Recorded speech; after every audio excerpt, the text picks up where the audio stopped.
एक अनोखी मोहब्बत जो एक 19 साला नौजवान और 76 साला खातून के दरमियान परवान चढ़ी और दोनों यकजा भी हो गए।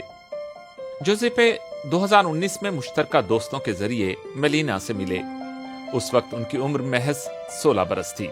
उनका कहना है कि उनका ये ताल्लुक मोहब्बत में बदल गया और जब वो 18 बरस के हुए तो उन्होंने एक साथ रहना शुरू कर दिया। हम रोज एक दूसरे को मोहब्बत देते हैं, ये रूहानी मोहब्बत है जिनसी ताल्लुक से हटकर। ये कहना है जोसेपे डाना का। जोसेपे पर कुछ लोग तनकीद भी करते हैं, जो समझते हैं कि वो मेलिना के साथ उनकी दौलत की वजह से हैं। वो इस तरह के इल्जामात को रद्द करते हैं और कहते हैं कि उन्हें मेलिना से वो मिला जो उन्हें दीगर खवातीन में ना मिल सका। ये हासिद लोग हैं जो असल में मेरी जगह लेना चाहते हैं, जोसेपे डाना ने ये DW को बताया। मेलिना एक मुतमव्विल खानदान से ताल्लुक रखती हैं और बहुत से अपार्टमेंट्स की मालिका हैं जो उन्होंने किराए पर दे रखे हैं। जोसेपे इन्हीं में से एक अपार्टमेंट में मेलिना के साथ रहते हैं।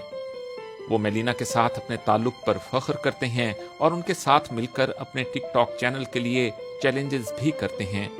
उनके इस अकाउंट पर 21 मिलियन के करीब लाइक्स हैं। वो दिलफरेब शख्सियत की हामिल हैं और जानती हैं कि मेरे जहन पर कैसे कब्जा जमाना है। मैं अपनी उम्र की लड़कियों की तरफ देखता भी नहीं हूँ क्योंकि ये मेरी पहली मोहब्बत है, जोसेपे ने ये DW को बताया। इस अनोखी लव स्टोरी पर आपकी क्या राय है?